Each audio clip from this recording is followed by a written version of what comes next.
Hold on, it's thinking. Good morning, everyone. This is your host, Yvonne Mason with Midnight Publishing. This is our Wednesday podcast. Today, my co host is back. I have missed her. I love Andrea, and Andrea is always willing to step in. So, Thank thank you you. for that, Andrea. Yes, thank you, thank you, thank you. Mary is back, and we are full of it today. We have a very special guest, a new author, a brand new author. She is my cousin. I love her with all of my heart. I did not know that she thought so highly of me. I do not feel like I've deserved it or earned it. But that being said, she will be sending me her new book, Secrets, which is amazing when she gets her final draft done. So, Mary and I welcome my cousin Linda Ryan, who will write under L.E. Ryan. Welcome, my dear sweet cousin. I love you so much. Thank you. It's a pleasure to be here.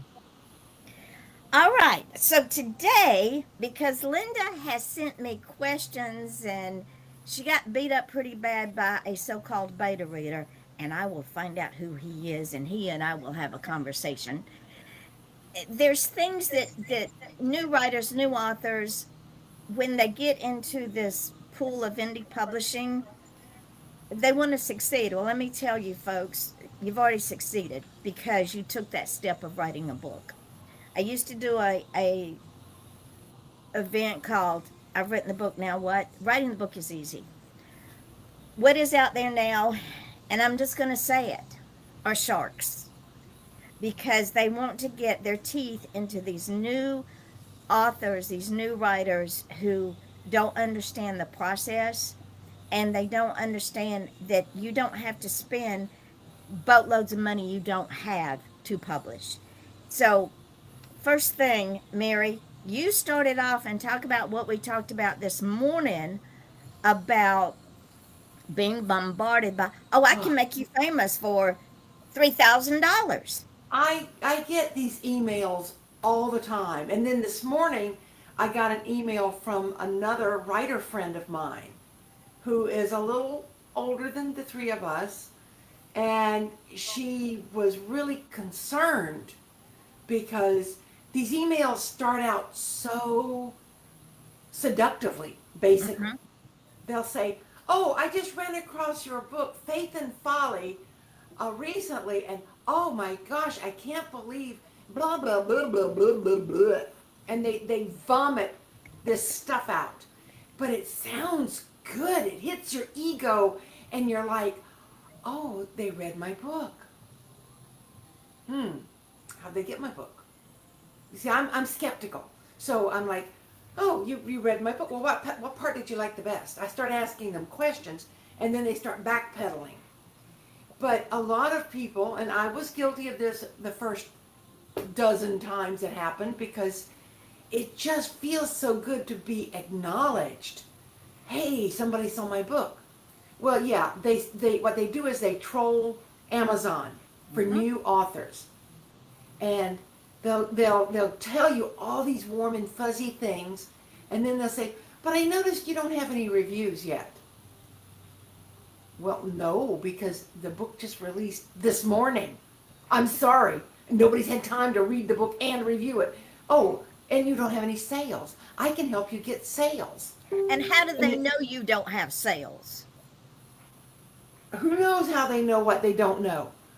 I had a recent one. This was a new one. I am the facilitator for a book club in London, and we have 1,500 members. Your book, I think it was The Faith and Folly, was the one they were talking about. Might have been, I don't know. Anyway, they said, your book, sometimes I'll just generically throw out your book, and they won't tell you. And I'll say, well, I have six. Which one are you talking about? So this book club facilitator has 1,500 members, and they're all going to buy my book and review it. Well, great. Let them do it. I want to see it before you start filling my head with other stuff. So I played along just to see what would happen, knowing full well it was a sales pitch. So after about 6 emails back and forth, wasting my time, she goes, or he, I don't, you never know if it's a man or a woman, or it might be a robot. But anyway, this email came from someone who claimed to be a woman, and it said for as little as $99 a month. Really? Do I look that stupid? So what I typically do now is I will glean these emails, and if they talk about my book, I'll just turn that She'll turn it flip it. into a review, and I'll post it. And then Yvonne, God bless her, she just takes that and shares it. So it's getting the momentum that I need. And I mean, they say it, I put their name on it. If They they said said it it. to me, It's I claim. free But what they're advertising. doing is they can take the title and my name and put in the ISBN number to like Chat GPT, and Mm-hmm. it will tell them basically what the book's about. So there And you go. it is very frustrating because you spend time and you have this false hope. Oh, somebody read my book. That's wonderful. Well, why don't my sales records reflect that? And why didn't you go back and do a review? And so I've started asking them, if you'd go write me a review, that would be great. Oh, well, that's not what I do. I'm offering you this service. I can do a book trailer. I can do a banner for your book. And I just tell them now, my publisher's got that all under control for me. Thank you very much. See you later. Bye. And, So, and that shuts them down pretty quick. And sometimes I just report them as spam because that's what they are. so But you get these weirdos out there who will also then take the other thing, and I know that's what you want to talk about, Yvonne, how they'll say something negative about your book. And and then we no. flip that. We flip it on their head. We flip it. So, Yep. Linda, since you have beta, I hate beta readers. I'm just going to be upfront, people. I hate beta readers. And the reason I hate them, and I don't hate them personally, I hate what they do to authors. 99% of the beta readers out there are people who do not have the courage to write their own story. So they want to write yours. Linda, I want you to tell us what you sent me about one of your so called beta readers that I want to choke him because he's It, wrong. but he was trying to be constructive. I do have to say that. I know. He had some good suggestions, but basically told me that my characters were not well defined and that my story was a man bashing story. Uh, it would not have wide reader support. Oh, no, no, no. Oh, this isn't, that's not the worst part. He also said he couldn't get past the 67th page. Now, Right. this is He an did say alleged that. beta reader that's supposed to read the whole blooming book. Ladies and gentlemen, let me tell you something. If somebody treats my author that way, when I find out, and trust me, I will find out eventually, and I will call them out.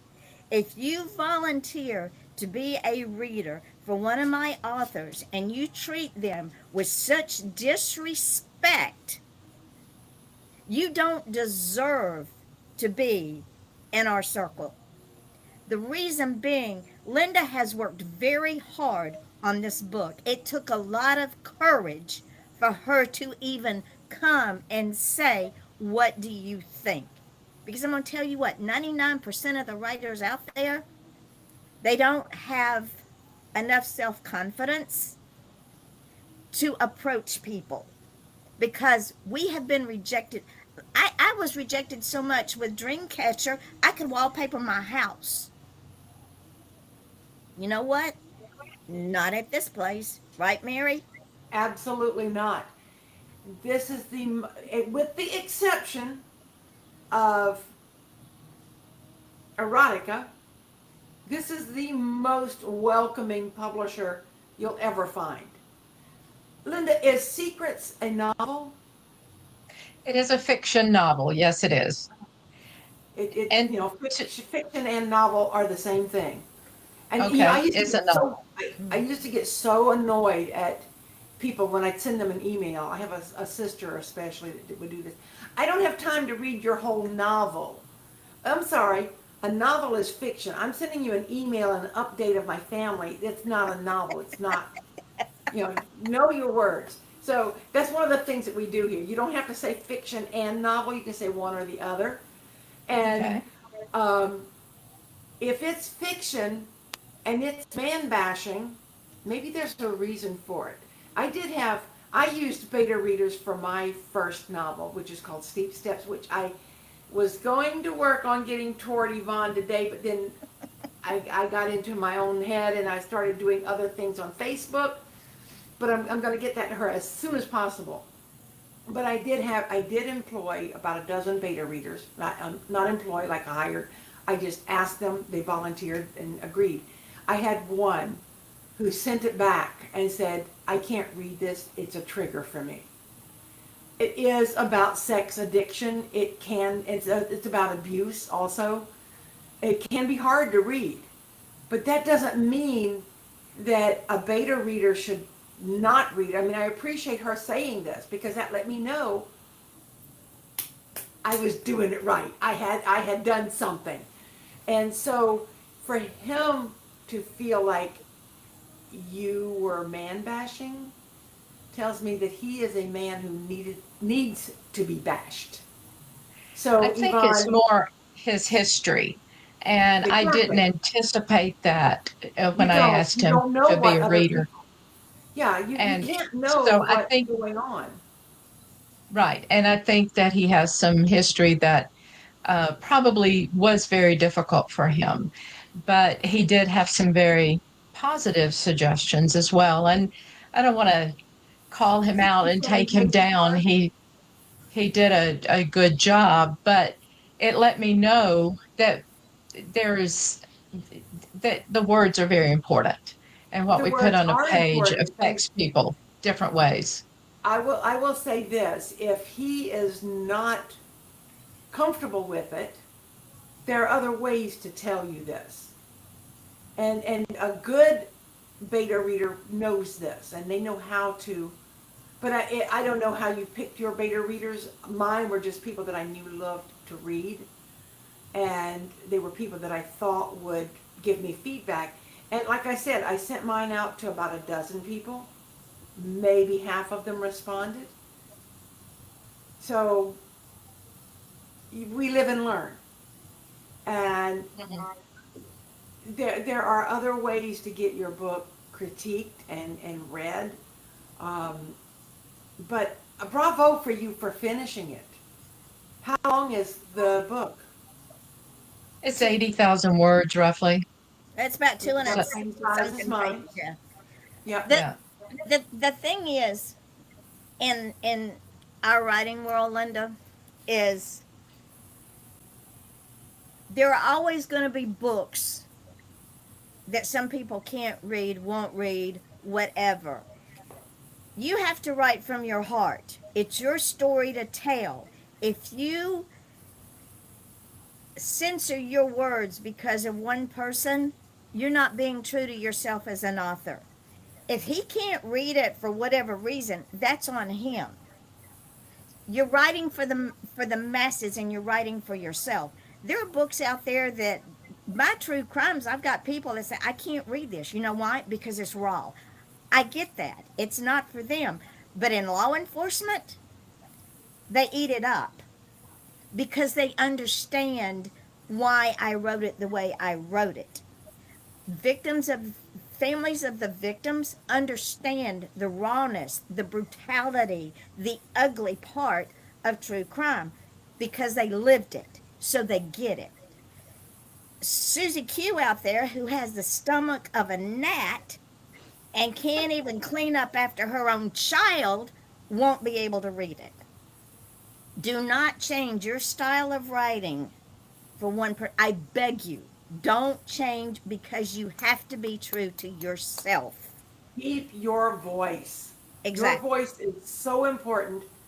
And I remember as I'm saying these words years ago, Yvonne, you wrote a story, Be Unique, about finding your voice. And it was just so powerful to have that perspective.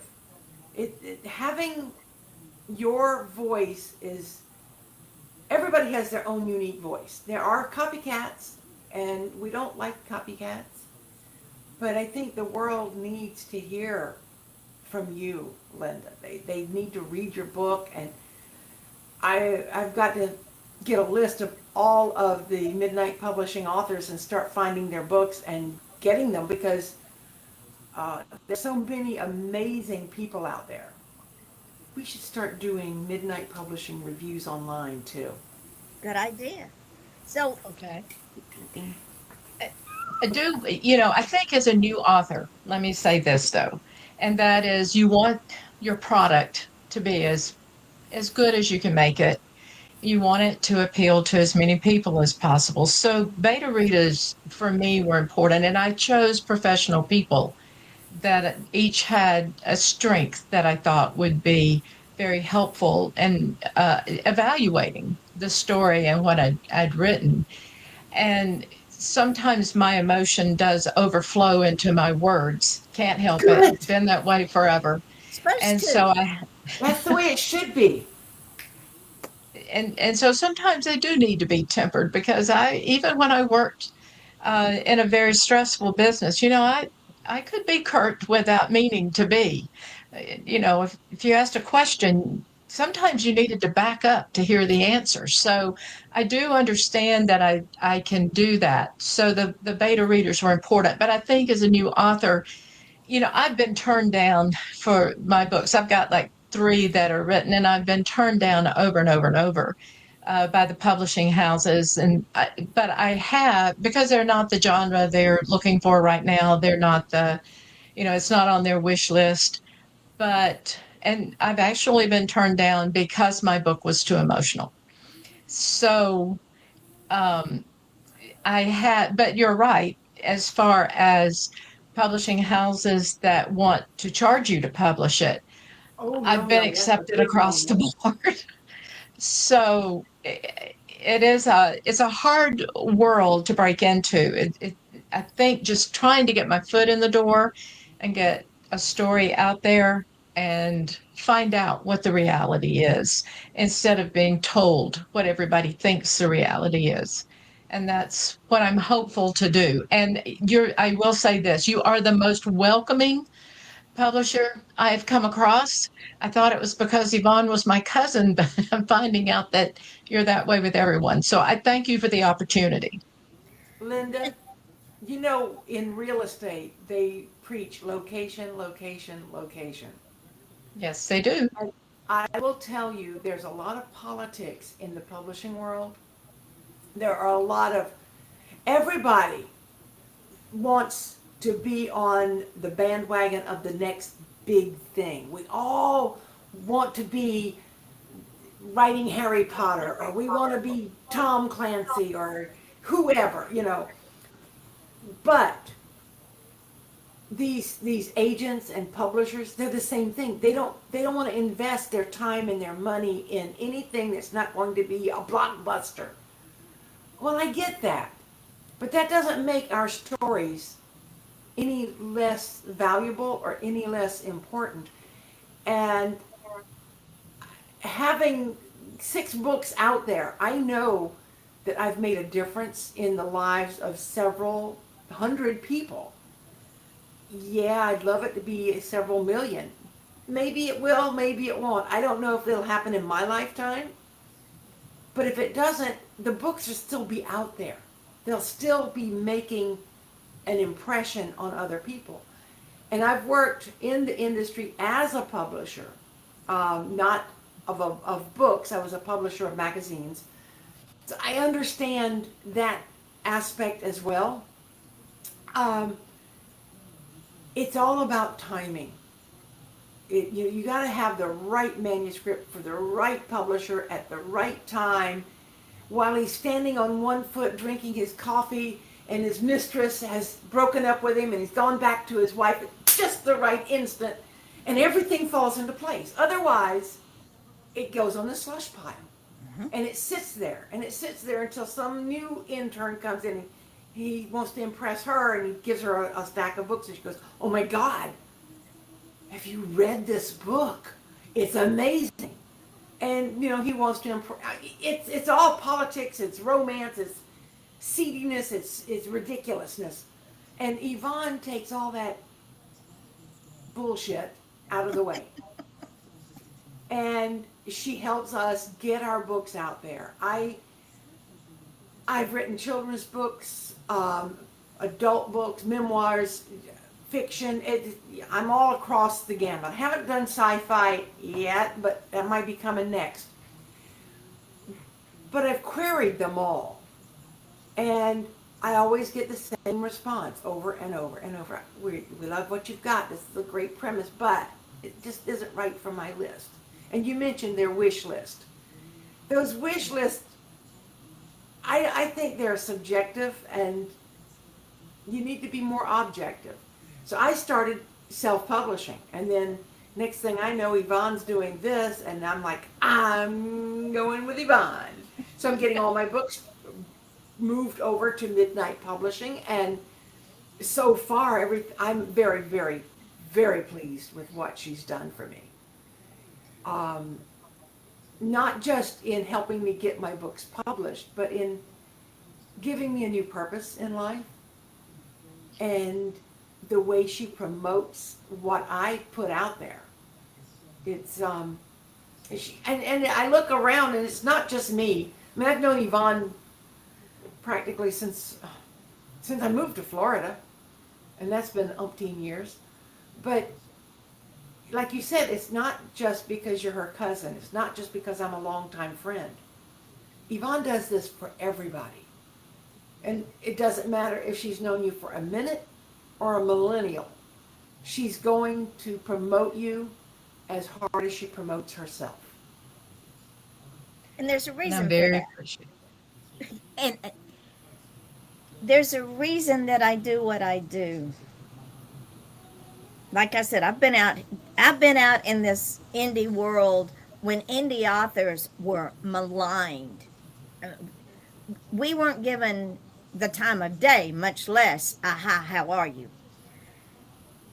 There were a group of us, Linda, there were about 7 of us that came together and decided if we're going to keep getting rejected by the big six, and we'd all done our homework, then we would do it ourselves. We helped each other through the years doing what I do for y'all now on a regular basis. When one of us put out a new book, everybody shared it, everybody promoted it. When my publisher died, which was rude of her, but that's another story for another day, I had 2 people that I had sent to her. One was already published by her, and I just sent Andrea the new book, and then another was a newbie like you who had written a children's book for his children many years ago, and his dream was to see it in book form. Well, Andrea Rhodes died. She had a heart attack, which broke my heart. And my 2 friends said, "What are we going to do? We'll never get published again." So I came home and I sat down and I had a conversation with God. And I said, "God, you know I've been out there forever and a day I'm in. What do you want me to do?" And this voice said, "If not you, who? If not now, when?" And I went, "Okay." So I went back and they said, "I don't guess we're going to get published." I said, "Ah, contraire. Welcome to Midnight Publishing." And from then it is what it is now. God gets all the glory for this because I get authors like you, my dear cousin, who say, "I've been turned down, I've been rejected. I'm I have a dream." And what we do here is we make dreams come true. God gave me the ability to know how to put it up on Amazon, how to get it out there, how to create covers. Mary sends me 3 children's books and says, "Here, what can you do with them?"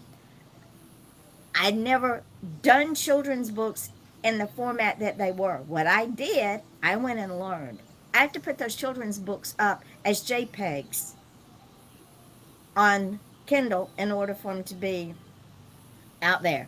I have to And the go in. crazy part, the cornfield flyers for the other author, also named Linda, um, I had been fighting Kindle for a year with that. And Yvonne figured out I don't know, she had the Rosetta Stone or something, but she figured out what I was missing. And she just, within 3 weeks, the book was out there. So we And don't wait a year. it's selling. Her book Yeah. is selling. Yeah. And so I'm just overjoyed that you Well, were and I'm able to do excited that. to get the book out there. I think it's a decent story. And to be fair, I sent my book to like 7 people, and all but one read it, and all but one had very positive response and very constructive, uh, Good. feedback. So it wasn't all bad. I just want you to know that it really wasn't. Yvonne But is taken off that one on this hurts. one. Yeah, Well, she.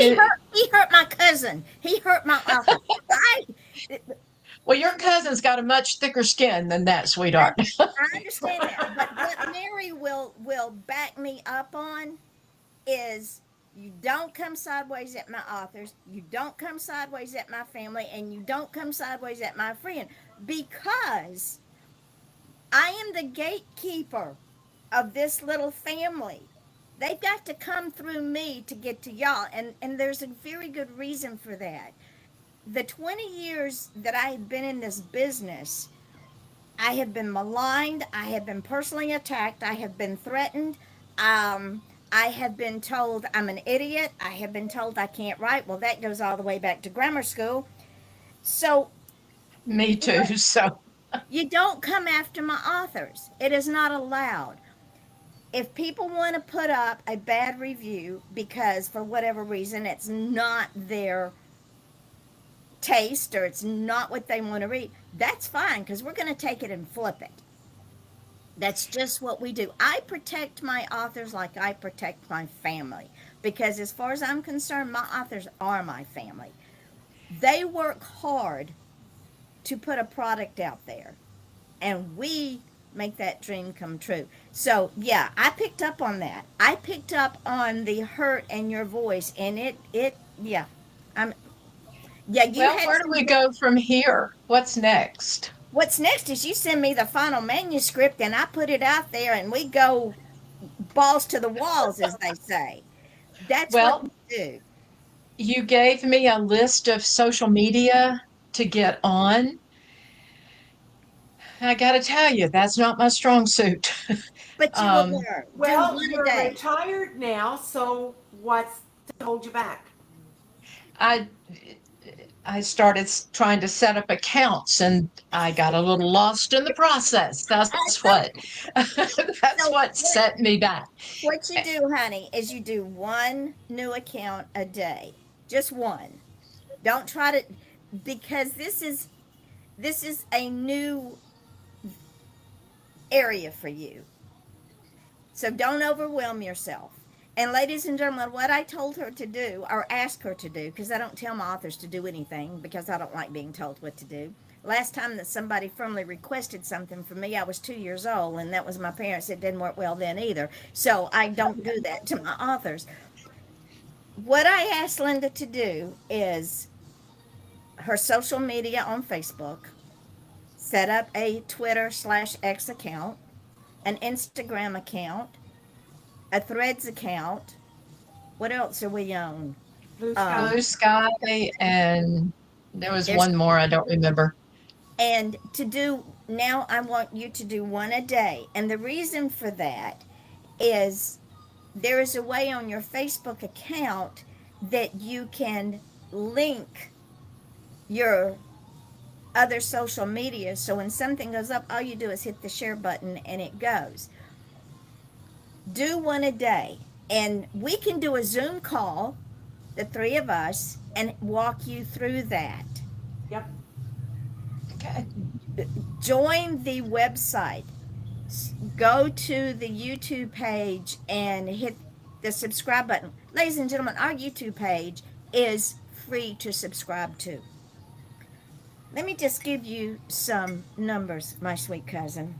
This morning on the website, and I still don't have your bio and your headshot. I need that so I can put you up there. On the website, we have 1,088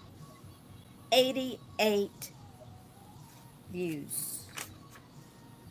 1,088 people has looked at our website. Seven, no, 1,088. Hang on a minute. Let me flip this. 1,088 something. Hold on. What did I say the other day? Let me get the right numbers. Yeah, 1,088 views and 716 visitors just since we've been up and running. We're up that much because everything that I post on the Midnight Publishing Facebook page, it goes on the website. If it's something like this, it goes on YouTube. Then I link it to the website. So they go to the website, click on the link, and go straight to YouTube. The YouTube site has 32,000 views. With 3 zeros. Yeah, with 3 zeros. That's a lot. So It is. all I want you to focus on right now is finishing your book so we can get it up. And then we will set up a Zoom call and help you set up your social media. Okay. And I'm really humble. I really am. But I'm really good at doing certain things. And one of the things that I've become really good at is working with Canva, which I absolutely love. There are other options out there, but I'm accustomed to Canva. It's a way that you can create interesting posts for your social media, and you can schedule it for all of them. It takes a minute or two to do it, and it takes a couple of minutes to get comfortable doing it. And I've taught other people how to do it. I have posts that are scheduled through, I'd say, the first week of October. I tend to stay about a month in advance. And then I come back and I throw things in occasionally to increase my readership. But it really helps to know that there are options, there are tools out there that we can use that make what we do a lot easier. Yes, you have to engage with people on a here and now, real-time situation, but Yvonne and I, we've just done this so long, it's like breathing almost.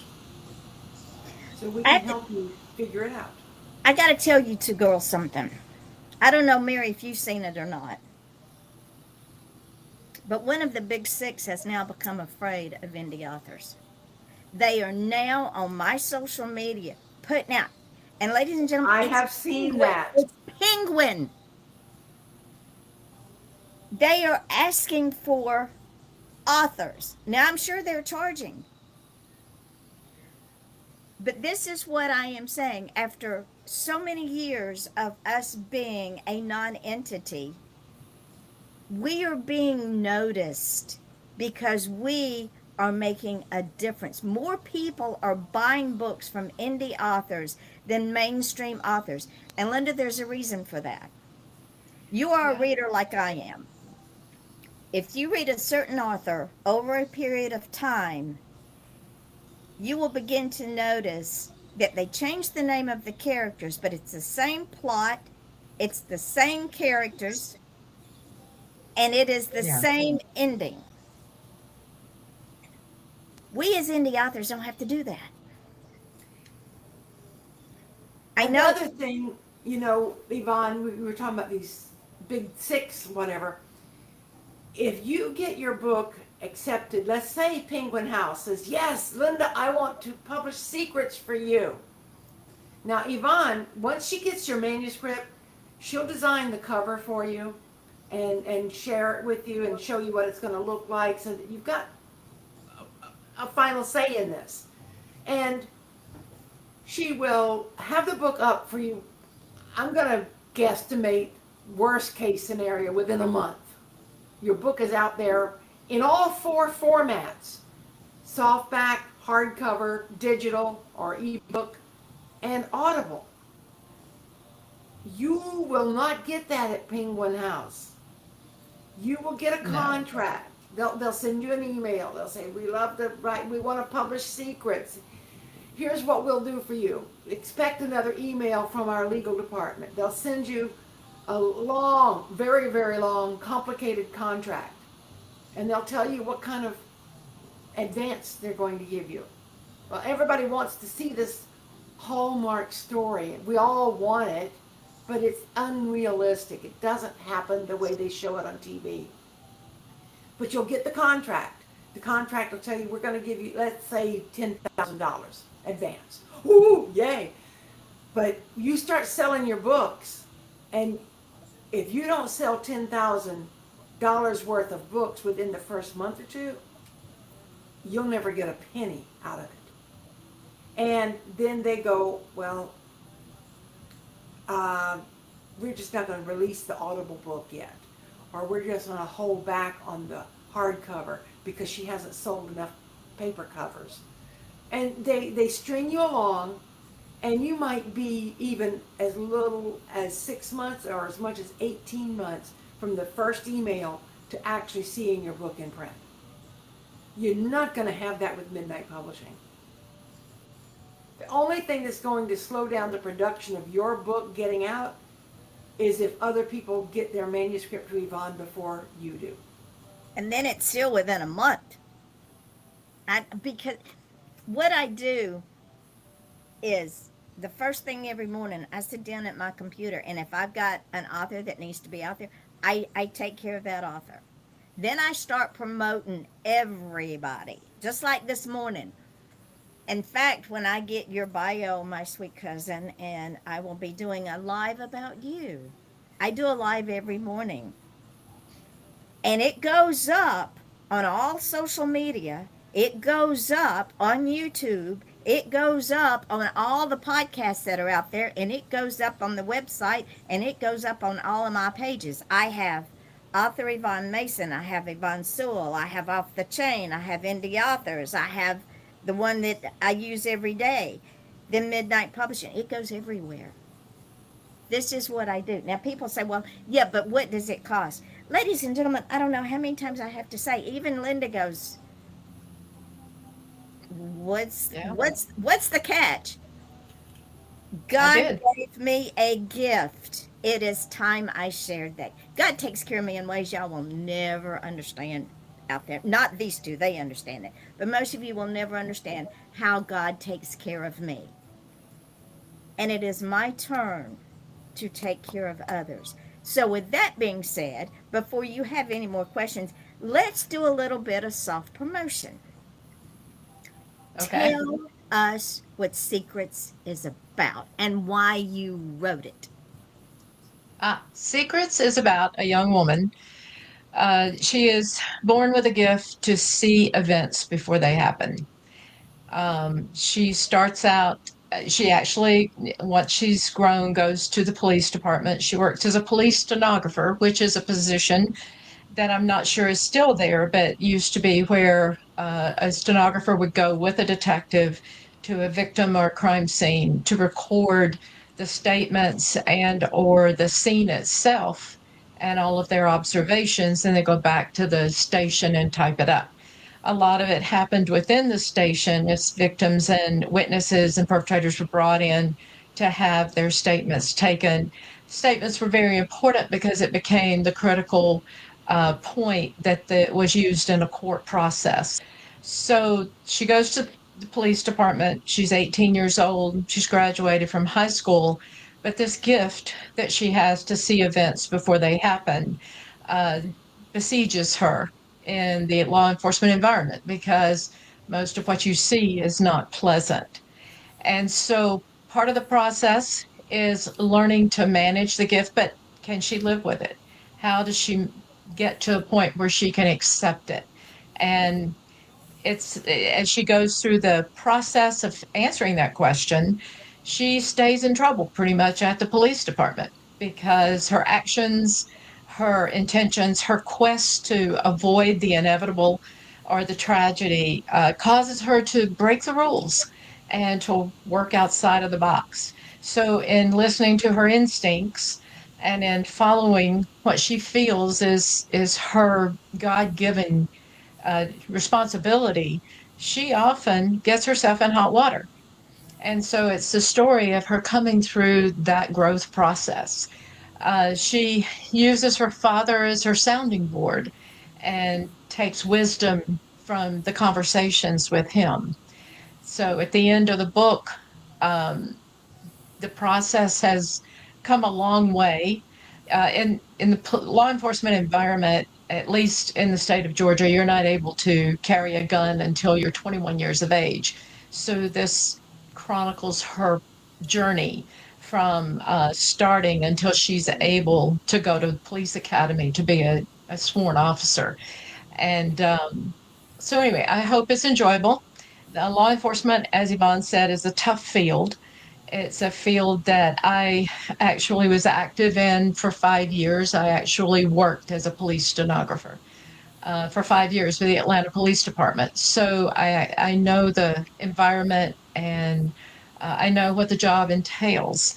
And it can be a tough job, it can be a stressful one. So that is the book. Um, it is, I hope, well, it has a little bit of a twist at the ending. So I hope that's a surprise for people who do read it. And I hope it's enjoyable. You I have would another like one. to I would like to say one thing, Linda. Stop hoping. You know it's enjoyable. Uh, You embrace this, claim it, and just promote it as if you're the biggest fan of this book because you should be. It's your work, and I think I want to read. What is the character's name? The main character, Brianna, Brianna. I want to read the book and find out all about her just from what you said. So stop hoping that people will enjoy it and just tell us you're going to love You, okay, you're going to love it. it. and like I say, you're the brand, my love. You are the brand. The book is the byproduct. And as with anyone in the artistic field, whether it's a musician, a painter, a storyteller, an actor, A there is musician. always that a musician, a songwriter, there's always that little doubt that sits on our shoulder and tells us we're not good enough. We are good enough. We are beautiful people.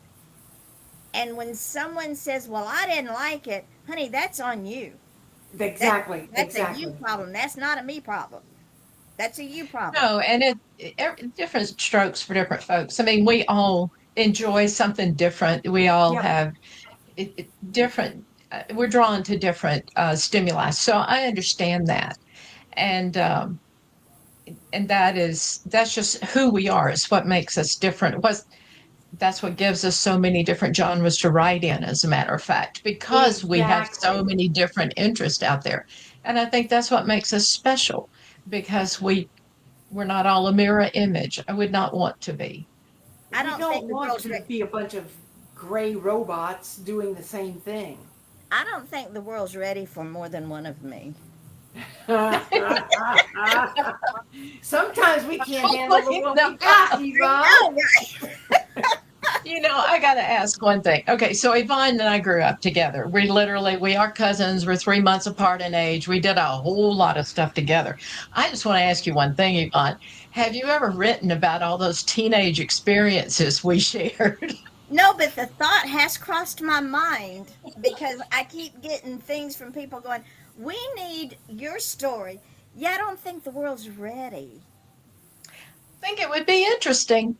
Oh yeah, that yeah, to say the least. It would be interesting, like the tornado that hit your house on Christmas Day, and we flew over to your house, Right. and there was devastation on both sides of the street, and her mother and daddy were sitting at the kitchen table drinking coffee. Oh, Yep. wow. Because it literally the circle of the tornado actually created a circle on the lawn so that the house was in the eye of the tornado. So we had Oh, like 4 hours of picking up trash and limbs and debris, but the house was untouched. that's Fantastic. And amazing. and on both sides of the street, houses were missing roofs and windows and walls and rain pouring in, and it was quite a tragedy. But yes, my parents, we were sitting at the kitchen table drinking coffee because the worst part was to go out and pick up all the trash again. What else were they gonna do? That's just Right. one story. There's so many. That's pretty remarkable.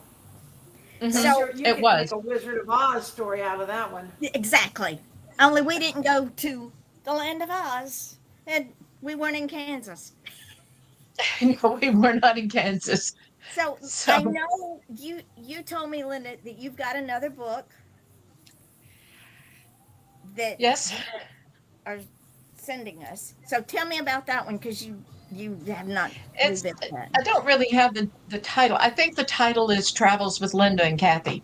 But what happened over the course of my lifetime, when I grew up, my father used to accuse me of having wanderlust in my shoes. And he was probably pretty accurate, although I wasn't about to admit it back then. But over the course of my lifetime, one of the things that I have pursued and enjoyed the most is traveling. And so my husband passed away several years ago. And so when one of our dreams had been that when we retired, we would travel the world, and I didn't get a chance to do that. So my best friend, whom I called my sister, was named Kathy, and she and I took a summer and we went to Europe and we traveled. We were two women who were not on a tour. We were on boats and planes and trains and cars and backpacks, and we went across Europe and traveled through like 13 countries and 16 cities. And so the book is about our travels. And we Nice. had, I mean, there's parts of it that's just incredibly funny. We were in Finland and we were going to do a dog sled race, for example. And I fell into the sled because I didn't know how to get in it. But then worse, I couldn't get out. So they had to That's turn the me with a sled over kayak. sideways to pour me out. But we had a lot of great experiences. And so it's lighthearted. It's funny. It's not serious at all, really, except for the fact that we were walking across Europe. We went to Alaska, we went to the Caribbean, and then we went across Europe and into Russia. And so that's the other book. I Do can't you wait. plan that to be a memoir or are you going to fictionalize it? I was going to fictionalize it. I didn't write it to be a memoir. I was going to fictionalize it because I wanted to enhance it, if you like. Yeah. I mean, Perfect. there were some things like we got lost in Paris and realized we had, strayed into a very dangerous part of the city. And there was a man on the corner who he just didn't fit in. It was what actually made us stop and turn around and say, "What happened? Where are we?" But he came up to us and he said, "I don't think you belong here. What are you looking for?" And we actually Oh, told him, we said, "No, we're lost." And he turned us around and pointed us and he said, "You need to leave now because we had strayed into a part of the city that was under Sharia law." Ooh. And so we could have been tried under that. So, and he put us back out. Well, we walked across the street, got on the right side of where we were supposed to be, and turned around, and he was gone. So, there were Oh some my things God. like that they were frightening. In thinking about it back you could do in so much the other more. way. I see so But much for the with, most part, we had some hysterical I love it. experiences. We were in the Hermitage, and I was tired, and I leaned my elbow on a stanchion, and there were like three military people dressed in uniforms that are screaming at me in Russian, "Don't touch, don't touch." Oh So no. we had quite a bit of experience. We had a great time. So that's what that book is. It's I haven't figured out the exact title, but it's in rough draft form. But it needs the I haven't reworked it. So I would recommend if you're going to turn it into a fiction, because you can weave in a little. I mean, you could either make it a thriller or a mystery or a right, romance.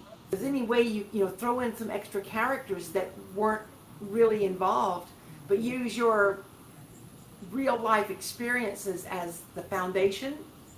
uh huh, You could turn it into so many different directions. I say write it, and the title will come. You'll know what the title is, and if you don't, Yvonne and I can read it and we can come up with a title that works. But I could see so many different ways for you to take these adventures and turn them into something really exciting And fun. great. and fun. Yes.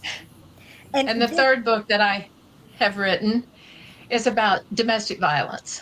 I worked with a psychologist to write the book so that it evolved in demonstrating the different stages of domestic violence to show how you're drawn in and then impossible to get out, and then how to get out.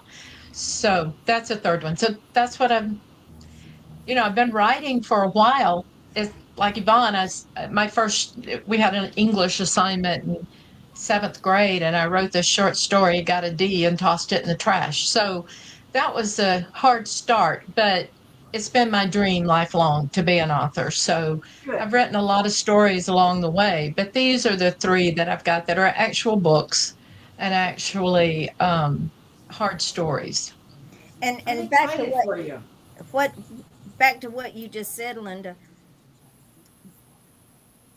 because we were not appreciated for our writing skills.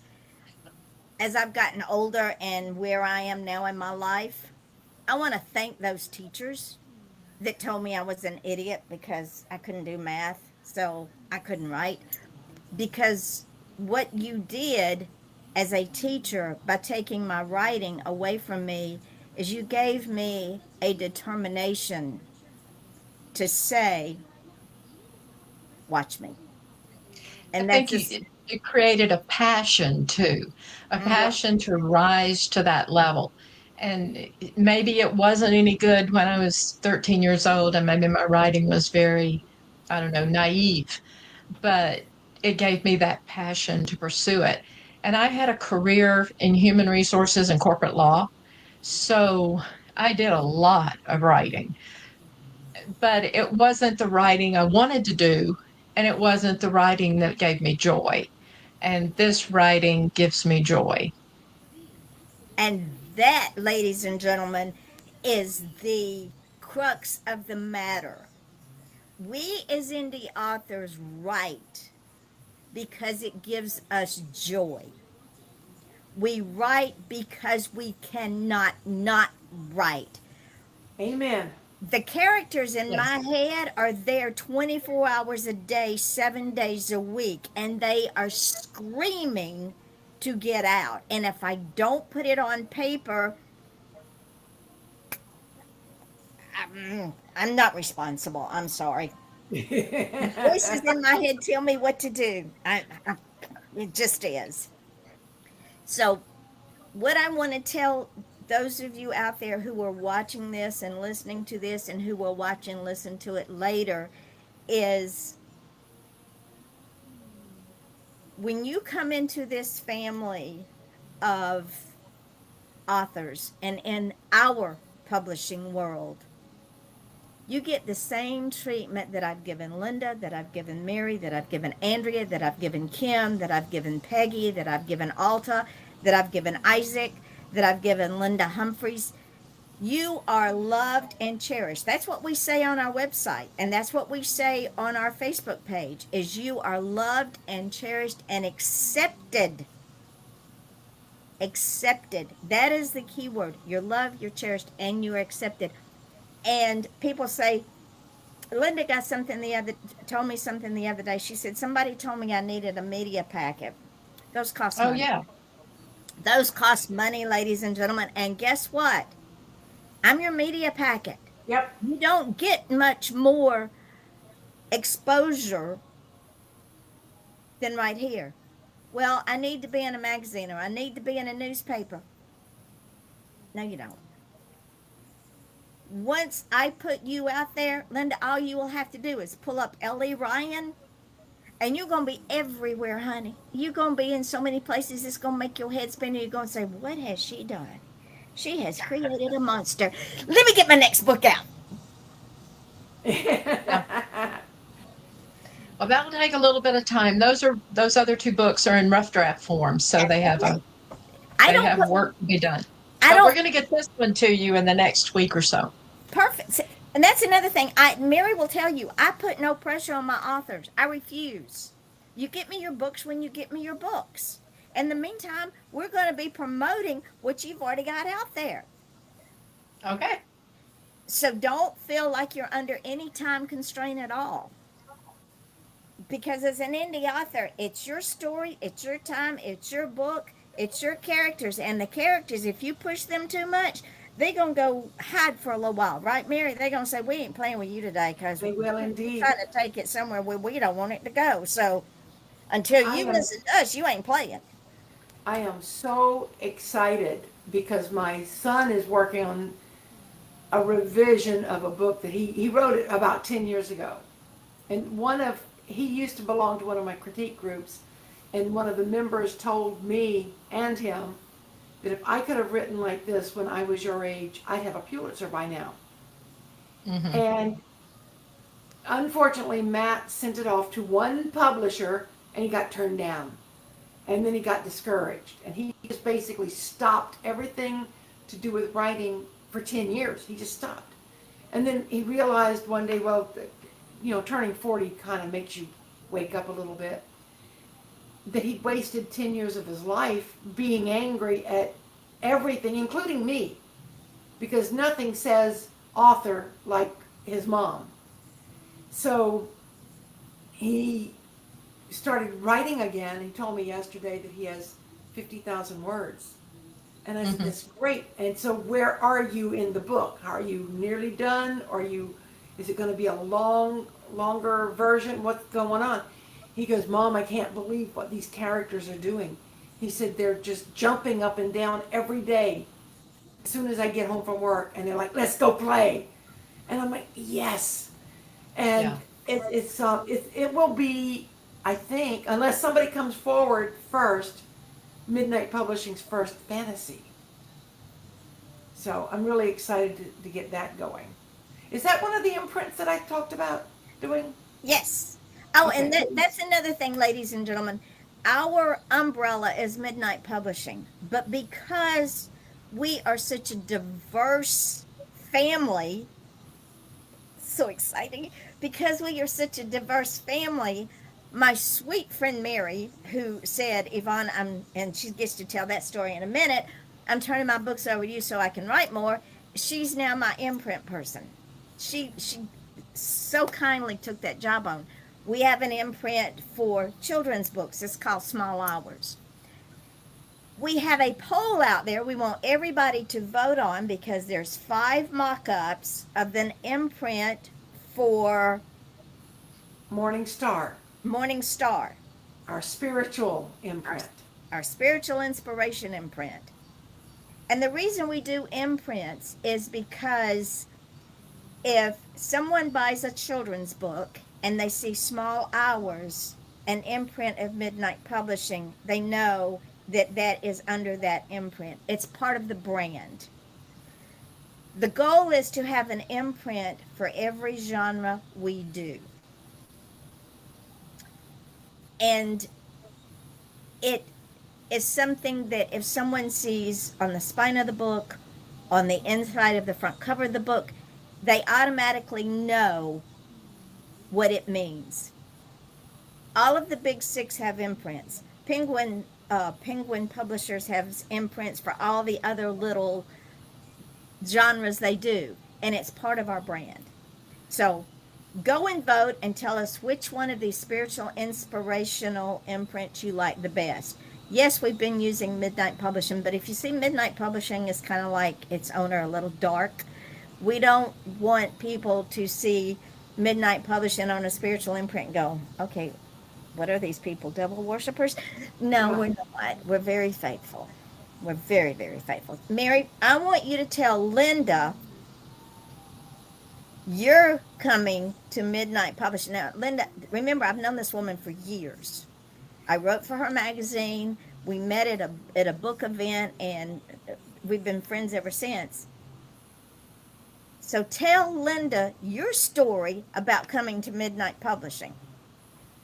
Well, I had started out just like so many of the writers that are now in Midnight Publishing, sending out letter after letter after letter, looking for an agent, looking for a publisher that didn't need an agent, and getting rejected and rejected and rejected. So I said, well, heck, I know all these writers because I go to a lot of writers events and I meet all these writers, and they're independently published. They go through either Ingram Sparks or BookBaby or Amazon Kindle, KDP, Kindle Direct Publishing. And I said, well, if they can do it, I can do it. So I started doing it, and I put my first 3 books out within a year. They were all about angels. I had, well, those I actually did the hard way. I went and found printers and did them myself. So I've got boxes and boxes of books. I'll get around to selling them before I die, if I live to be 137. I mean, I started out buying 500 books, and then I said, well, I can't get rid of 500 books. I should do 350. The next time I just ordered 100. It's still a lot of books. So It is. then I said, well, let me try the KDP thing. I put 2 books up there, and but I have more books. Like you said, Linda, you've got 2 other books you're working on. I've got children's books. I've got more memoirs. I've got at least, I think, 2 more. Oh, I know I've got at least 2 more novels. So it's just a matter of finding the time. And all of a sudden I see Midnight Publishing. I'm looking, and I'm like, that's Yvonne. Yvonne's never steered me wrong ever in my life.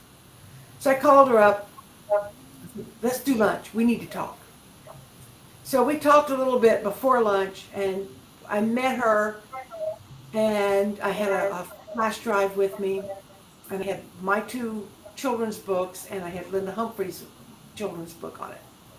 I said, print these, do this, get it out there. And she did. I mean, within weeks of each other, they were all popping out, and I'm like, what? And she said, now get me your other books. And then all of a sudden, and I'm very intuitive, and I talk to dead people, and so I heard one of my dead people telling me, no, don't do that one yet, don't do this one yet, send her this other revision. And so that's how Faith and Folly came out. And it was just magical the way it all zoomed together. But it's been such a relief for me, because when I was doing my first self-publishing stint, I was also managing a charity that I founded, but I've retired from the charity. I've put it in the hands of the board. What they do with it is their business, and I've detached myself from that. And I have become so much more relaxed and calm. Giving up control was a very hard thing for me. And Yvonne probably just would laugh, because I'd be like, here's my book. No, wait. Here's my book. No. Let me see this. Let me see that.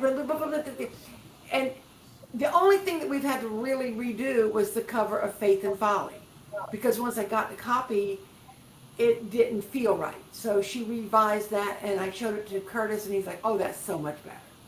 And it was the first thing I said, oh, that's so much better.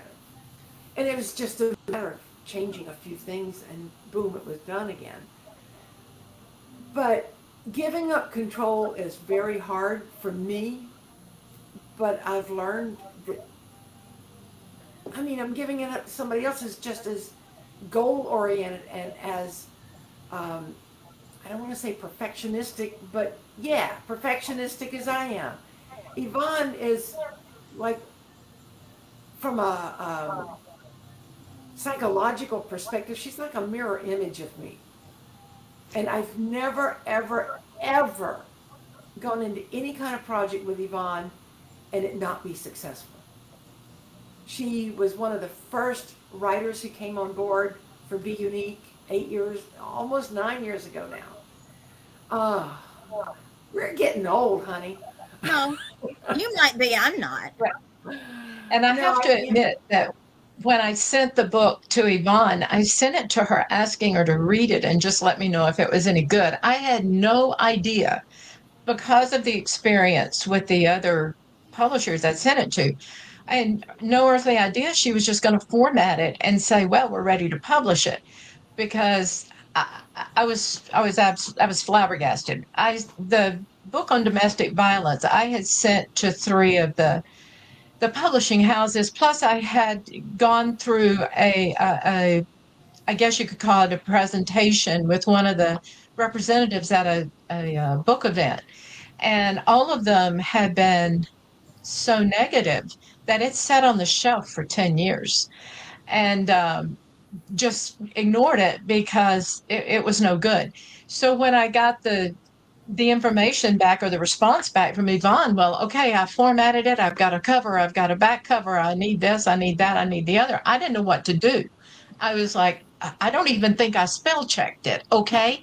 So that's how it got, I was like, wait a minute, let me at least go through it with some another eye and make sure that I've got it correct. So I think that one of it's part of the magic of midnight publishing. Let me put it that way, is the fact that it is not a 2 year long process.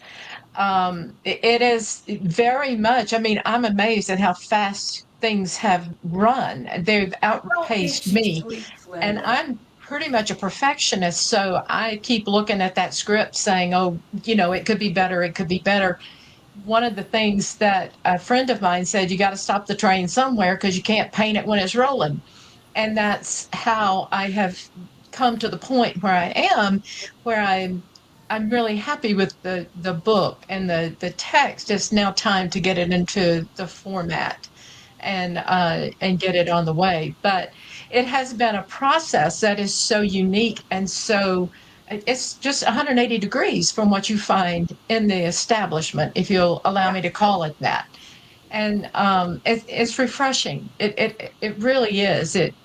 I don't even know how to put it all into words because I've been writing books. My One of the first things I wrote after I retired the first time was an anthology, a genealogy of our family. And I had so much fun doing it, but my father had actually started the research and then he passed away and I picked it up because my mother wanted to see it finished. And I thought, well, I've written enough briefs in my time. Surely I can do this. And I learned how to do genealogical research and how to put it together. So anyway, that was the first thing I did. But then that opened this door to where it's just, I can't really close it. I just have to write another story. I love And it. because there's all these stories in my head, there's characters in my head, and writing a story, it's comforting to hear you say some of the things you are because you're right. The characters suddenly take on a life of their own, and they run down this path, and you're like, "Wow, I never saw that coming." So it has been fun and exciting, but it's also been unique to Midnight Publishers that has reignited that passion and having me pull these things off of the shelf that I had stuck there and said, that'll never get published. I'll leave it for the kids. They can throw it out. So that is one of the things I can say about Yvonne and the publishing, what you do, that has been it's been helpful to me. But it's been more than that. It's been encouraging and motivating. And that those are words that don't come easily in this field. And No. it's sadly many years ago when we started this, there was more continuity with authors. We all wanted to see each other succeed because we are only successful as we help others to be. I have lived that, I have preached that, and if I have a headstone, I want that on my headstone. That and she made a difference in at least one person's life.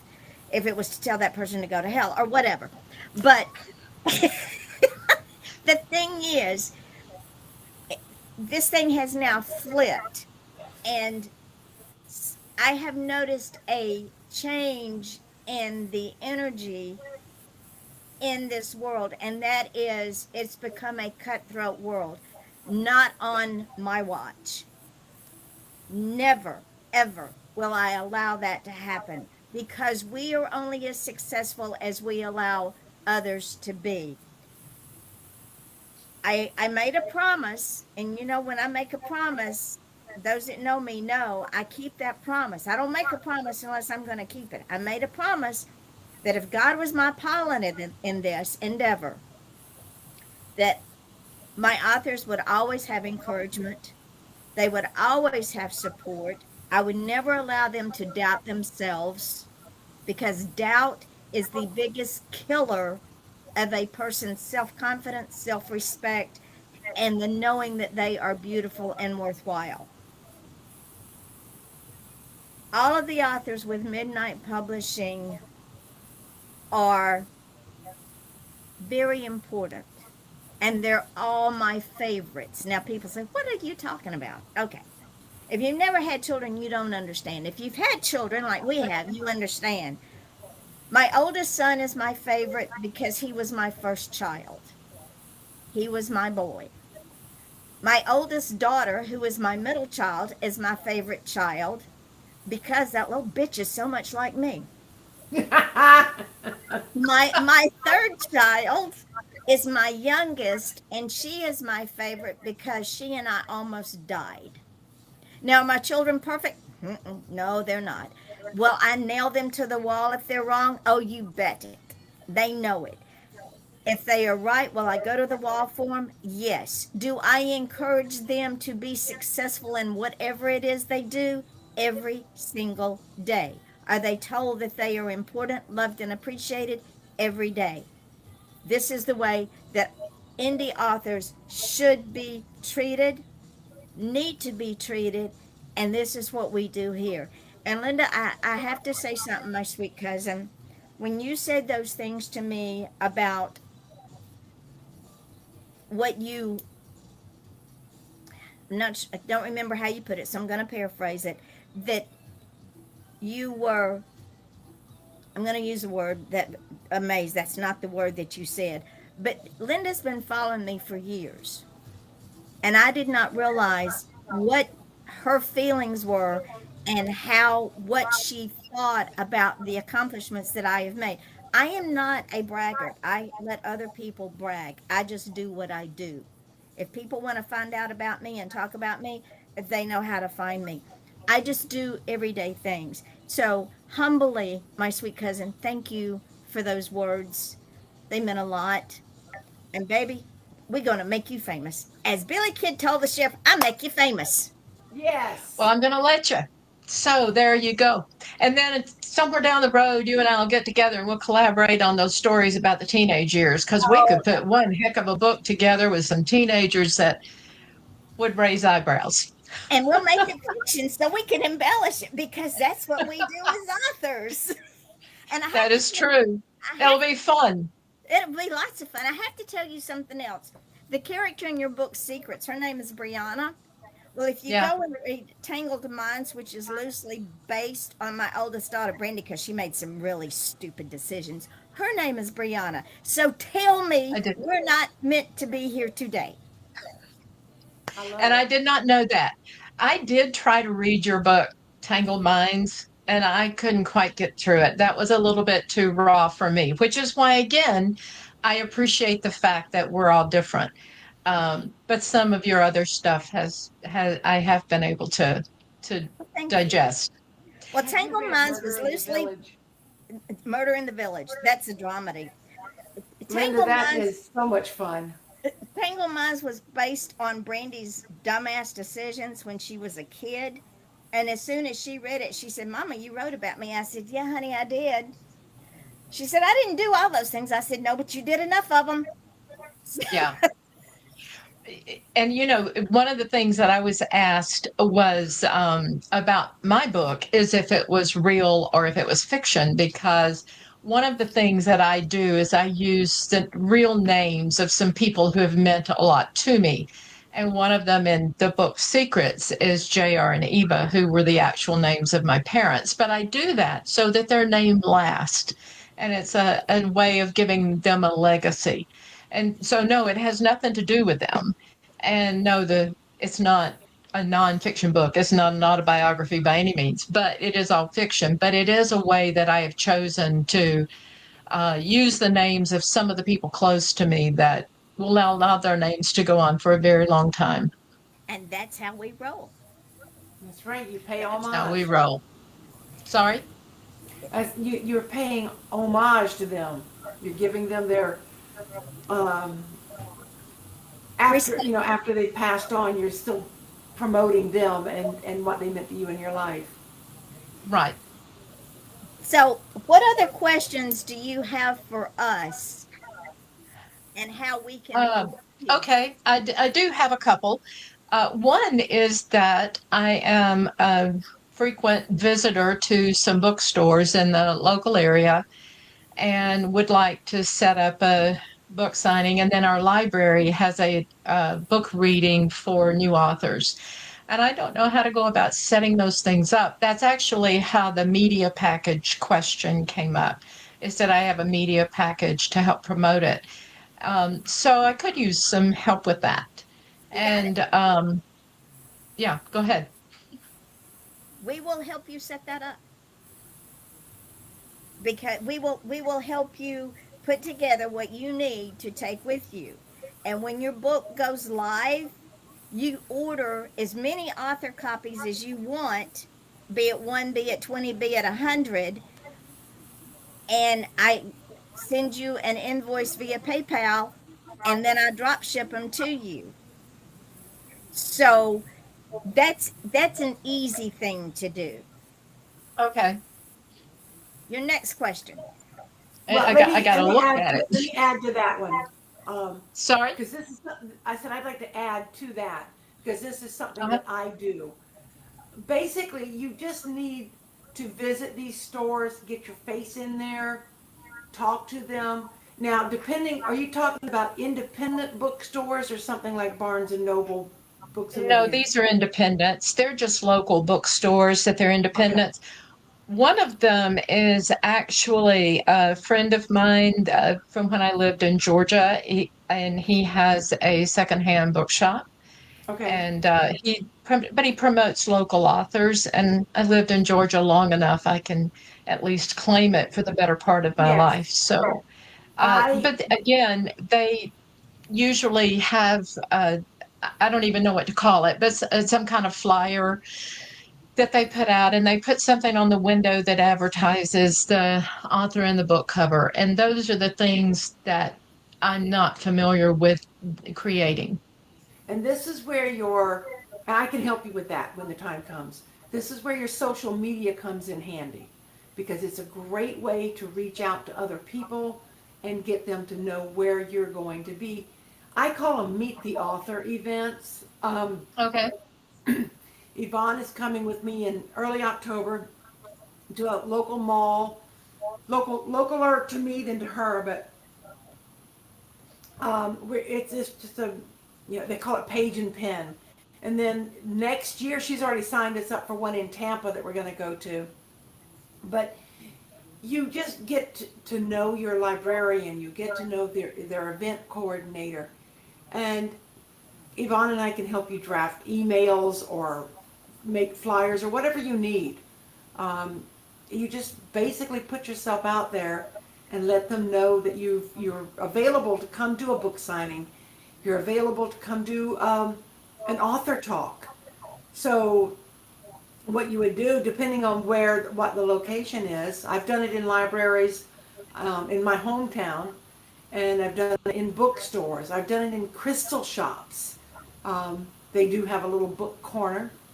Um, right now, all of my books are on display in this virtual reality store. They also have a used bookstore component. So you put yourself out there and you go talk to people and find out, hey, would you let me do this? And most people will say yes. And then we will do you a flyer that says, coming October the 25th, 2025, author Ellie Ryan with secrets. And there's a cover of the book, there's a cover of the time you will be there, and then we email it to you, you print it off, you take it to the folks you need to take it to, you put it all over your social media, we'll put it all over social media. And ladies and gentlemen, again, I cannot reiterate enough. This is what Midnight Publishing does. We don't only just publish for these lovely people, we become their PR people. That's You how we did that. roll. You did that for Sherry Richardson, and she doesn't even live locally. No, I mean, she she lives in was going Illinois. to, yeah, she was going to a chocolate convention, and Yvonne was promoting her left and right. And she kept saying, if you're local, come here, come here. And I'm like, wait a minute, this is in Chicago area. This is not local. And then Because I was about ready, Sherry I was for a geared minute. up, ready to go get in some of that chocolate action. Let's just talk about Sherry for a minute. When I started this, Linda, Sherry Ann Richardson, who lives in Illinois, she's a homesteader. And she had this book that had sat on a shelf for 25 years. Yeah. And she asked me if I would publish it. And it's called A Chocolate Lover's Garden. And what she had done is she had bought the cocoa plant and had grown it to see if she could actually grow real chocolate. So she puts this book together, and it is a history book, a cookbook, a baking book, a gardening book, all in one book. I said, sure, send me what you want me to put in it. Pictures. I said, but we got to be careful with pictures because the more pictures we put, the more it's going to cost. And she wanted it in coffee table style, which is 8.5 by 11. So we put this book together in about a month and a half, 2 months, because she sent it to me. And ladies and gentlemen, I'm going to talk about this real briefly in a minute. She sent it to me chapter by chapter in Google Docs. So I had to go and pull all that down and put it all together. She sent me the pictures in Google Docs. That's why I say send me a completed manuscript because things get lost in translation. But we put this together. And when she held that book in her hand and I saw that photo of her holding that 25-year dream, my heart jumped because the look on her face was nothing but sparkle and joy. I can't wait to see the look on your face. Well, you will have that opportunity. So, And we promote her. We promote her all the time. And then she said, will you do Under a Dragon's Eye? Another 25-year dream. I got that book and I forgot I was formatting it. I was reading it. What's next? What's next? What's next? And the cover came just out of the blue.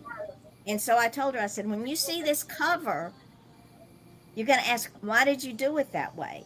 Well, Mary will tell you the covers start the story. That's why I sent you the mock up because the cover starts the story. If that cover in mass marketing with the big six, you're going to see the same cover every time. yeah. And if that cover does not interest me, I'm not picking that book up. I don't care who wrote it. The cover starts the story. I pick that cover up to look at that cover, then I'm going to flip it on the back and go, huh, there's a dragon and there's a bowling alley sign. Okay, I got to see what the inside is. How does it correlate? Well, I saw the picture of her getting that book. Another sparkle. I learned that the word can't is not in our vocabulary. And Linda, you know Stanley. You know my brother. You were raised with my brother. Oh, He yes, is, I was. well, he is the reason I do what I do. And he is an inspiration. He He truly is. is. He And, is. we also were raised with a cousin who had difficulties as well. He Yep. had the measles when he was a baby, and his temperature was so high so long that he had damage from it. And both he and Stanley they were an inspiration. And we saw them, we grew up with them. We saw what they could do. And, I have to say, I've never known the word can't. I just sometimes don't always know the path to get from can to do. And, that has been, this is not a career that I ever started in or learned about. It's one I decided to join later on. And it is therefore something I'm having to learn as I go along. But hey, I can be taught. So there's hope. Honey, let me tell you what, you are 99% there already Okay. because you you didn't just put your toe in the water. You said, in spite of all the rejections, here, tell me. And I'm not one that's going to bust your dream. I know what that feels like. Yeah. I'm going to tell y'all a little story that's in Dreamcatcher. But In I 19, would want you to be honest and forthright and tell me if it needed to have be you met changed or updated. have you met me? I have. Actually, I think I've known you more than a day or two, come to At think of least, it. right? If I thought it would be changed, I would not hit you over the head with a hammer. I would say, Ah, you said this. What do you think about this? And it would be up to you as to whether you're going. You say, but Yvonne, this was what the interpretation was meant to be, or the perspective. And I say, that's fine. It is your story. I'm not going to tell anybody to change their story. That's not my job. My job is to make sure that it is formatted correctly with the conversations the way they're supposed to be, that the grammatical is as perfect as we can get it in this industry. We're all human and we miss things, so get over it. And to help you stay beautiful, be successful, and to live this dream. We took Stanley to the seventh game of the World Series playoffs in 1990 something because he loved the Braves. There were so many people at that game. I'm thinking somebody's going to die or I'm going to die because coming out of that game, you couldn't move. And y'all know I'm 4 foot nothing, and the rest of the world's 10 feet tall. So Stanley wanted a hat to remember this event. Well, you know Stanley, Linda. He's walking through this crowd of 150,000 people, and they're parting like Moses parting the water. I'm trying to keep up with him, and he's single minded on where he's going. yes, he is. So the lesson here is stay single minded, my sweet cousin. Stay Okay. single minded because we are all here to put you in a bubble of protection, right, Mary? Yes, ma'am. Well, I'm ready. So I will, yeah, the book that got rejected so much was the one on domestic violence. And it it is a book that could honestly be used as a textbook. The story is that well patterned. And I say that simply because I had the help of psychologists writing it and making sure that it fit the paradigm and the model and all that.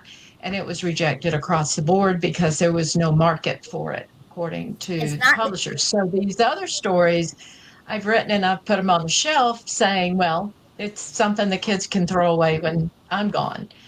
But I'm excited to be able to get these out and to be able to finally publish them. For me, this is a dream come true, and is exhilarating. Linda, if that book helps one person in the entire Hmm. world, that's all that matters. That was the reason I wrote it, was because so so much is out there, but it's not factual. And so a lot of times you don't really understand what's happening until it's too late. So I actually wrote that book in the hope of helping one person Yeah, escape the actual prison of domestic violence. But so it's been on the shelf for a very long time. But it is because as it relevant needed to today as wait. then. It needed to wait for Midnight Publishing. That's all. You know what? I think you're right. That's very possible. It needed to wait. You know, we talked earlier So, about location, location, location, and we talked about time and place, you know, the right manuscript, right. the right publisher, the right time. This is your time. Right now is your time. And Midnight Publishing is your new home. Okay. And I'm happy to be here. And I thank you for the opportunity. So, with that, ladies, and have you got any more questions, my sweet cousin, before we close? No, I think we're good for right now. Okay, Mary's gonna friend you if she hasn't already. You can chat with her like you chat with me. And you know, speaking of domestic violence, we need to do an imprint. So think about your and all three. I have been a. I am a Just domestic violence or true stories? both because there's Well, true it's stories. There's true stories, and then there's you. You own it. Do whatever you want to. I got you, Mama. I got you. This is how we roll. I am a I survivor. do have one I'm working on for memoirs. Okay. So I'll figure it out. Mary and I both are survivors of domestic violence. I am a proponent of women and men being educated in this yes. rat wheel that you get into. Hmm. And when people say I can't leave so and so because I call bullshit, I'm just going to call it like it is. I call bullshit. What's the worst they're going to do? Kill you? Well, honey, if you stay in that relationship, they're going to kill you anyway. So Yes, they are. you have choices, but you got to make the choice. Nobody else can make it for you. And And I will I tell would you, like to say domestic violence or abuse does not have to be physical.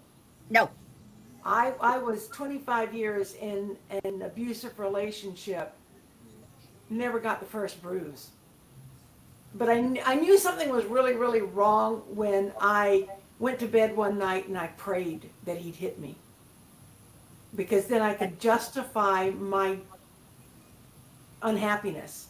I couldn't justify it to the world when nobody could see what he was doing. And one of my sons was out of the house before it got really bad, but the other one saw it. And so the two of them argue constantly about what dad did or didn't do. It escalates. And like you said, you know, if eventually you're going to die, and the death doesn't have to be a physical death. no. I was dying for 2 years inside. My soul was just withering. And when I got out of that relationship, I was able to be who I am today. I So, could not be me without leaving.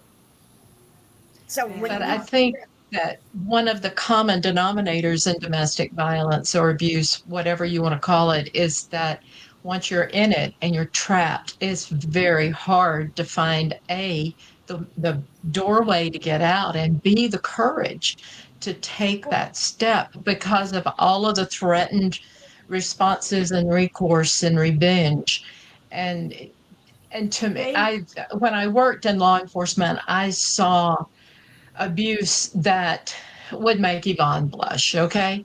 And that's y'all saying a and it lot. was something that was always so strong in my heart that I wanted to make a difference. I've worked on the boards of women's shelters and abuse shelters, and I've been active in that community for 40 years.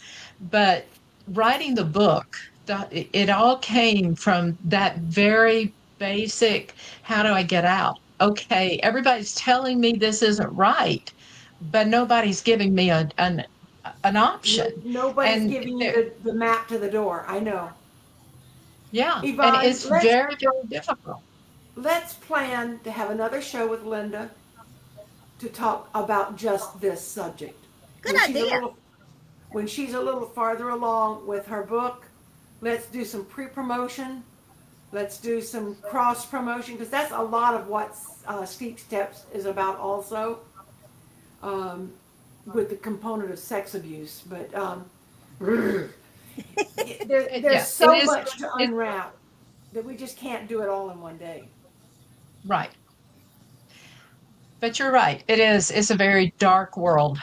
And some of the stories that I've run into are stories of pure survival when there was really no way to survive. And so, yes, it is still a topic that I champion. I mean, I still think we don't need to turn a blind eye to that. And No, society likes to do that because they don't like what it looks like or what it says about them. doesn't And I feel really, good. yeah, and I don't want us to do that. I guess that's where I do have a passion, that I really want us to tackle that as a society. We need to be more understanding. And when I first started the police department, there was no recourse. You couldn't go down and you could not call a police officer and have them make a report that you were abused. You had to go sign a bench warrant, and they arrested the person, and then that person was out 4 hours later because all they had to do was say, I'm going to pay my $50 bond and I'm gone. So you had no recourse. You did not have a way to escape. One of the things that has happened through my experience with law enforcement has been seeing women's shelters and abuse shelters be created, so that there is even a path to get out. But Yeah. anyway, this is down a rabbit hole, I'm sure, and not what you intended for today. But Yeah. yes, it is This, a and this is why we're not scripted because it just becomes a conversation. Now, I have a question for you before we okay. close. And the question is, how comfortable did you become just having a conversation? I'm I'm very comfortable. I'm not as comfortable with the first of it. It took me a little bit to find my spot, but I have to say, I've done a lot of speeches, I've done a lot of workshops in my career. I've never done a radio show or a podcast, so this is a new one for me. And no, it has been a good conversation. So, Thank you. my next question, and I always ask this to my first time guest, I ask that question, and then my next question is, are you willing and ready to come back and let's as your book on domestic violence gets closer and closer for release, come back and let's do a show on domestic violence. I would be happy to do that. I rest I my just case, Your assumed Honor. she would. I wasn't going to ask her. I don't want permission. I just want her. Well, we can certainly, yes, that is not a problem. So So I'll be glad to come back anytime. ladies and Thank you. gentlemen, this is what we do. This is how we roll. As Midnight Publishing grows, I'm going to be going after my other authors and saying, "Come on the show. Trust us. I've had my shots. I might bite, but I've had my shots. You won't get sick. But we'll have fun. We will enjoy the camaraderie, the common bond, the common goal, the dream making. Just call us magic." Of course, I've been accused of being a witch. Yeah, that works because I make things happen. So, Mary, do you have any final thoughts? No, but other than Linda, it was a delight to meet you, and Thank you. I can't wait to dig into what you're doing. and we'll help you get where you need to go. I thank you. And it's been a pleasure to meet you too. Obviously, I know Yvonne pretty well, but it's been a pleasure to meet you, to finally put a face with a name. Yes. And remember, my sweet dear cousin, always be you. Always be real, Unfortunately, that's pretty much what you get, is what you see. because that's the way we roll too. We just accept people where they are in life. I've known this woman, we were babies together. That's how far back we Yes, go. we were. We I, were. we were. I've known Mary for, I forgot how long, it I doesn't think we matter. decided to just round it up to 20 years because it's Yeah, so that works. close to 20 That, years. that works. That works. So join us here next Wednesday. We may or may not have a guest. Oh, before we go, I have to tell y'all something I learned the other night. Y'all know I look at a lot of history channels on TV because that's how I roll. Because the dialogue with Hollywood now is just a joke. Anyway, Virginia Woolf was an independent author. She and her husband created their own publishing house. Her book was published using wallpaper as the cover. The outside was hand painted and it was hand stitched. So, ladies and gentlemen, indie authors have been around for a long time. Yes. And if With I that, can say one thing, they are a whole lot more refreshing than the industry. thank Oh, you. Thank you. Thank you. Thank you. So, ladies and You gentlemen, with have that, you have my endorsement all the way down the line. doesn't get any better than that. So, Okay. we will close for this session of All Things Books and Publishing. I hope you learned a lot. We have a new author.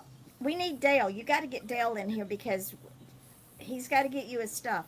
yeah, I Um, got to push him to finish his book. yeah, because that meeting is not going to be for naught. Don't make me go back up to Melbourne and knock him over the head with a 2x4 just to get his attention, because I will do that. Let him understand. Yes, Anyway, this is I will our text him right now. She's and texting. See, that's how we roll. So next nag Wednesday him. at 11 o'clock, meet us here for All Things Books and Publishing. Linda, I am going to send you the link so that you can share it with your folks, and they will get to see it. They will get to see it everywhere. But I'm gonna tag you in it when I put it up on my page, and then they can go in and see it at their leisure because it's always going to be out there. Because Okay. until next week, I want to thank you both so much. Mary, welcome back. Good to be back. Linda, my darling, thank you for your faith in Midnight Publishing. We are humbled and honored you're here. And you know I love you dearly, always have and always will. Love you too, dear. And thank you for the opportunity You're so welcome. much. All So right. until next week, I got to go take a guy to an eye doctor, so I will leave it here. Mary, I'll be talking to you later. Yes, ma'am. See All you right. all later. Bye. Bye, guys. Bye bye.